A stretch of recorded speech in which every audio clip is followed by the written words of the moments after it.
За физикийн тулгуур ойлголтууд цуврал хичээлийн 21-р хичээл. За сэдвийн хэлбэлзэл ба дохио. За бид нар хэлбэлзэл гэхээр тэнцвэрийн байрлалынхаа орчимд шилжих хөдөлгөөнийг давтан хийж байгаа хөдөлгөөнийг бол хэлбэлзэл гэж хэлдэг. Тэгэхээр нэг байрлалдаа бол дахин буцаж ирээд ингээд чичрэх хөдөлгөөн л хийж гин гэсэн үг шүү дээ. За ерөнхийдөө бол хэлбэлзлийн хууль нь гармоник функцийн дагуу явагддаг учраас бид нэр гармоник хэлбэлзэл гэж нэрлэх нь хэлбэг байдаг. За бүгдээрээ энд пүршинд бэхэлсэн тодорхой масстай шариг буюу үрлэний хөдөлгөөнийг судалж үзье л да. За анх хоёр пүрш сунаагүй буюу яг тэнцвэртэй байх байрлалыг бол тэг байрлал гэж үзье. Үрлийг нэг тийш нь сунгаад за x тэнхилгийн дагуу а гэсэн байрлалд авчиржээ гэж бодъё. Ингэхээр энэ пүрш бол тэнийх ирмэлзэлтэй, энэ пүрш бол агших ирмэлзэлтэйгээр байгаа учраас энэ үрлд бол потенциал энерги бий болно. За ингээд энэ потенциал энерги нь анхны байрлал руугаа буцах юм ирмэлзэлтэй байгаа гэж хэлж болох нь шүү дээ. За тэгвэл T0 агшинд ингээд энийг суллаад тавих юм бол үрэл V0 гэдэг хурднаас эхлээд энд зогсож байхдаа бол бариад байсан учраас хурдан тэг байсан 50 мэгц хурдлаад тэнцвэрийн байрлал буюу тэг байрлалыг хамгийн өндөр хурдтайгаар дайрч өнгөрнө. Ингээд инерцээрээ цаашаага үргэлжлээд явах бөгөөд энэ тэнцвэрийн байрлалаас хоёр пүршний баруун гар талын пүрш бишээ илүү сунж харин энэ зүүн талын пүрш агшиж эхлэх болно гэсэн үг. За энэ үед бол тэнцвэрийн байрлал дээр ирэх үед бол хугацаа бүтэн хэлбэлзэх хугацааны 4/1-ийг зарцуулсан байдаг. За ингээд дараа нь цаашаа үргэлжилж яваад хасах А гэсэн байрлал дээр ирэх үед үрэл бол зогсно. Учир нь энд бол максимум хурдтай болж ирээд ийшээ хурд нь удаашрж багассаар байгаад энд бол хурд нь тэг болно гэсэн үг. За энэ үед бол хэлбэлзлийнхээ хугацааны талыг зарцуулсан байгаа гэсэн үг. За энэ агшнаас эхлээд буцаад явна. Буцаж явахдаа тэнцвэрийн байрлалдаа 4/3T хугацаанд ирнэ. Энэ том T-г бол бид бүтэн хэлбэлзлийн үе гэж нэрлээд байгаа. За ингээд эндээс цаашаага мөн үргэлжлээд нөгөө тал руугаа хэлбэлзлээ хийн. За ингээд анхныхаа байрлалд А зэг дээр ирэхэд бол бүтэн үе хугацаа өнгөрсөн байна.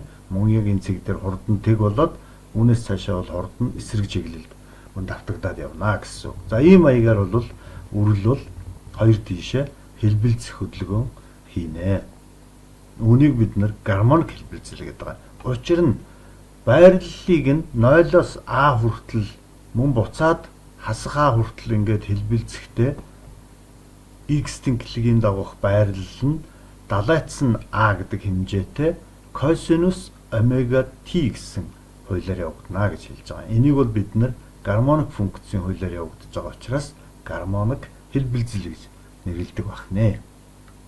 Тэгэхээр энд бол бид нэр А гэдэг байрлалаа бол хамгийн их хазаах байрлал буюу далайц гэж нэрлэнэ. За мөн том T-г бол хэлбэлзлийн үе гэж нэрлэнэ. Хэмжих нэгжүүд нь бол далайц нь метрээр, үе нь секундээр байна гэсэн. За энд бол бид нэр механик хэлбэлзлийн тухай ярьж байна гэж ойлгож байна.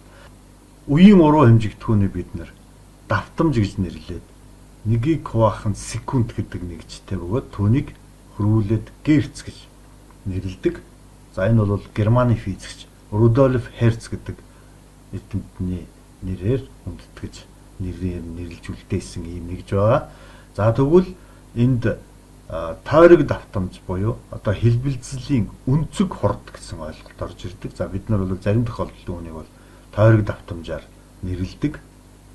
Учир нь энэ бол гармоник функц учраас энд бол омега T гэсэн үржүүр нь бол өнцөг хурдыг хугацаагаар үржүүлнэ гэдэг маань бол өнцөг гардаг. За тэгвэл энэ тойрог давтамж буюу өнцөг хурдыг тодорхойлохоор ердийн давтамжаасаа бол 2π гэдэг хэмжээгээр тодорхойлогдно. Өөрөөр хэлбэл 2π-г хуваах нь нэг бүтэн хэлбэлзлийн хугацаа буюу үед нь хувааж одоо энэ өнцөг хурд буюу тойрог давтамжийг гаргадаг. За үүнийг бол бид нэр өмнөх хичээл дээр π тооны тухай үзэхдээ бол дурдсан шүү дээ. За үүний нэгж нь радианыг хуваах нь секунд буюу радианыг үржих нь секундын хасах нэг зэрэг байдаг гэж илэрхийлдэг байна.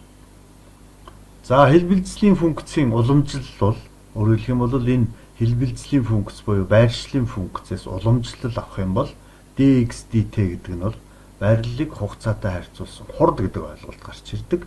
За тэгээд энэ уламжлалыг цааш нь бодох юм бол бид нар косинус омега t гэдэг функцийн уламжлал бол хасах синус омега t тэгээд үржих нь энэ дотор байгаа давхар үржүүрийн функцээс дахиад уламжлал авахаар омега гэдэг тогтмол коэффициент нь гарч ирнэ гэсэн үг. Энэ омега t гэдэг үржүүрээс. За ингээд манай өмнөх далайц маань энд байсан учраас тогтмол тоо болохоор уламжлалаас хэвээрээ гарч ирнэ. За ингээд хасах омега синус омега t гэсэн функц бол хурдны функц болж байна. За тэгэхээр энэ хурдны функц маань бол хурдны далайц гэдэг ойлголт бас гарч ирж байгаа. Тэгэхээр энэ хасах тэмдэгтээ омега гэсэн үржүүр бол манай хурдны далайц харин функц нь синус омега t буюу байралтайгаа адилхан гармоник функц байна гэдгийг анзаарч байна. Ингэхээр хурд ч гэсэн гармоник хуулиар өөрчлөгдөнө. Харин байрлал хурд хоёр бол хоорондоо 90 градусын зөрүүтэй байна. Одоо эндээс ингээ харъя л да бүгдээрээ. Байрлал тэг болох үед хурд максимум, харин байрлал максимум болох үед хурд тэг. Энэ бол хоорондоо зөрүүтэй байгааг харуулж байна гэсэн үг. За тэгвэл одоо бид нэр дахиад уламжлал авах юм бол хурднаас уламжлал авна гэдэг маань бол байрлалаас 2 удаа уламжлал авсан функц гэсэн үг. Тэгэхээр энэ бол хурдтгал болно. Хурд хугацааны хамаарлал гэдэг бол хурдтгал байдаг. За ингэхээр дахиад хасах омега синус омега t функцээс уламжлал авах юм бол косинус омега t функц гарна. За биднэрт хасах омега гэсэн тогтмол хэмжигдэхүүнүүд бол урд нь байгаа. Тэгэхээр дахиад омега t гэдэг функцээс давхар уламжлал авахаар омега гэдэг коэффициент дахиж гарч ирээд хасах омега квадрат үржих нь гэсэн ийм далайцтай болно. Тэгэхээр манай хурдтгалын далайц бол хурдны далайцаас ялгаатай нь зөвхөн 1 омегагаар илүү байна гэдгийг анзаарах хэрэгтэй. За мөн функц нь бол бүр анхны байрлалын функцтэйгээ адилхан косинус омега t гэсэн функц байна. Мөн л адилхан гармоник функц байдаг. Тэгэхээр энд юу гэж хэлэх гээд байна вэ гэхээр гармоник хэлбэлзлийн онцлог бол хэлбэлзэл, хурдтгал бүгд адилхан гармоник функц байдаг явдал юм гэсэн байна. За тэгвэл одоо энэ гармоник хэлбэлзлийг одоо бүгдээрээ цахилгаан хэлбэлзэл дээр авч үзье. Яг энэ гармоник хэлбэлзэл хийдэг цахилгаан хэлхээ бол конденсатор, индукцлийн оромг хоёрыг холбосон байдаг. Конденсатор түлхүүрийг залгаагүй үед бол анх V гэдэг хүчтэлтэй байжээ гэж. Өөрөөр хэлбэл далайцын хамгийн максимум утга болох Vm гэсэн хүчтэлтэй байжээ гэж бодъё. За түлхүүр залгагдаагүй учраас хүчтэл хорогдохгүй, гүйдэл гүйхгүй. За түлхүүрийг залгаагүй байх үед бол конденсатор бол ийм энергитэй байсан. Конденсатор бол тодорхой энергитэй байсан. Өөрөөр хэлэх юм бол энэ үрэл анх потенциал энергитэй байгаад дараа нь потенциал энерги нь төвийн байралд орж ирэхдээ хамгийн их хурдтай буюу хамгийн их кинетик энергитэй болоод тэгээд цаашаага кинетик энерги нь дахиад потенциал энерги болоод буцаад потенциал энерги нь кинетик энерги болоод энэ дахиад потенциал энерги болоод ерөөсөө үрлийн потенциал энерги, кинетик энерги, потенциал энерги, кинетик энерги гэдэг ингээд ээлжлээд явдаг байна. За түүнтэй яг адилхан конденсатор анх цахилгаан потенциал энергитэй байжгаад түлхүүрийг залгамагц гүйдэлгүйж эхэлнэ. Гүйдэл нь хэлхээгээр энергийг зарцуулж эхэлнэ гэсэн үг. Тэгэхээр конденсаторын хүчтэл хорогдсоор байгаад тэгтээ тэнцүү болно. Энэ үед бол одоо нэгсэндээ потенциал энерги дууслаа гэсэн үг. Энэ үед индукцлийн оромгоор гүйж байгаа гүйдэл максимум утгатай байна. Тэгэхээр индукцлийн оромгоор гүйж байгаа гүйдлийг бид нар индукцлийн оромгот байгаа кинетик энерги гэж ойлгож байна. Тэгэхээр индукцлийн оромгийн кинетик энерги нь бас мөн максимум утгатаа хүрсэн байна гэсэн үг. Ингээд цаашаа индукцлийн оромог энерги алдаж эхлэх бөгөөд конденсатор эсрэгээр цэнэглэгдэж эхэлнэ. Гүйдлийн чиглэл бол өөрчлөгдөөгүй байгаа. Тэм учраас индукцлийн оромогт байсан энерги конденсатор руу шилжнэ гэсэн үг. Ингээд конденсаторын хүчтэл алгуур ихсээр байгаад максимум утгандаа хүрэхэд индукцлийн оромгийн кинетик энерги дууссан байна. Конденсатор бол потенциал энергитэй болсон байна. Ингээд цаашаагаа бол яг хөөхөр конденсатор эсрэг чиглэлд гүйдэлгүйж эхэлнэ. Мөн л потенциал энерги алдсаар байгаад сүүлд нь бол яг нь индукцлийн оромог бол хамгийн эсрэг чиглэлдээ хамгийн их кинетик энергитэй болсон байна гэсэн үг. За ингээд энэ процесс давтагдан явагдсанаар индукцлийн оромог конденсатор хоёрын хооронд хүчтэл гүйдлийн цахилгаан хэлбэлзэл явагдана гэсэн үг. Тэгэхээр хүчтэл анх Vm гэсэн максимум утгаас эхлээд буурч эхэлсэн бол косинусын хуулиар явагдсан бол гүйдэл нь синусийн хуулиар буюу үндсэндээ энэ хоёр хоорондоо 90 градусын фазын зөрүүтэй хүчтэл гүйдлийг бий болгожээ гэсэн үг. Тэгэхээр энэ хэлбэлцлийн графикийг байгуулах юм бол анх конденсаторын хүчтэл максимум утгатай байж байгаад буураад тэг утгатай болоод ингээд цаашаа сөрөг утгатай болоод дахиад буураад тэг утгатай болоод цаашаа максимум утгатай болоод гэх мэтчлэн ингээд гармоник хэлбэлцлийг хийдэг байна. За тэгвэл бид нар энд бас өмнөх механик хэлбэлцэлтэй яг адилхан анхны байрлалаас мөн буцаад анхныхаа байралд ирэх хугацааг бүтэн хэлбэлцлийн үе гэж нэрлэж байна. За мөн гүйдэл нь энэ үед синус хуулиар явагдаж байгаа учраас тэгээс эхлээд максимум утгандаа хүрээд дахиад хүчтлийг максимум утгатай болох үед тэг утгатай болоод ингээд мөн Т үетэйгээр хэлбэлцэл хийнэ гэсэн үг. За ийм маягаар бол бид нарыг конденсатор индукцлийн оромгийн хүчтэл гүйдлүүд нь хоорондоо 90 градусын зөрүүтэйгээр хэлбэлцэл хийдэг байна. За энд бол бид нар Vm гэж хүчтлийн далайц, Im гэж гүйдлийн далайц буюу энэ хамгийн максимум утгуудыг тэмдэглэж болох нэ. За мөн хэлбэлцлийн үе гэдгийг секундээр хэмжээд авч болно. Тэгвэл биднэрт үеийн уруу хэмжигдэхүүн давтамж гэдэг ойлголт орж ирнэ. Энэ маань бол үндсэндээ 1 секундэд хийх хэлбэлцлийн тоо гэж ойлгож болох нь байна. За ингээд энэ бол херц гэдэг нэг чирнийг хэмжигдэж байгаа. За мөн тойрог давтамж гэдэг ойлголтыг бас цахилгаан хэлбэлзэл дээр авч үзэж болно. За энд бол зөвхөн цахилгаан одоо гүйдлийн хэлбэлзэл буюу хүчтлийн хэлбэлзэл учраас өнцөг хурд гэхээсээ илүү тойрог давтамж гэдэг нэршил нь бол бүр илүү тохиромжтой байдгаа гэдэг анхааралтай аваарай. За ингээд энэ хэлбэлзэл маань мэдээж хязгааргүй үргэлжлэхгүй дамжуулагч утасны дотоод эсэргүүцлийг зайлшгүй байдаг учраас гүйдэл бол үргэлж хорогдно, энерги алдна гэсэн үг. Ингээд энерги нь алдагдахаар хэлбэлзэл маань унтрах хэлбэлзэл болж явагддаг. Өөрөөр хэлбэл өмнөх далайцаа дараагийн удаа бол гүйцэхгүйгээр дандаа багассаар байгаад хэлбэлзэл бол унтардаг. За энэ унтралыг бол бид нар судлаад үзэх юм бол өмнөх хичээл дээр үзсэн нөгөө Е тоотой холбоотой байдаг экспоненциал хуулиар буюу Е-ийн зэрэгээр буурсаар байгаад далайц нь дуусдаг гэдгийг бол харж болно. Тэгэхээр энд бол мөн хэлбэлцлийн унтралын хугацаа буюу хугацааны тогтмол тав бас нөлөө үзүүлдэг байна.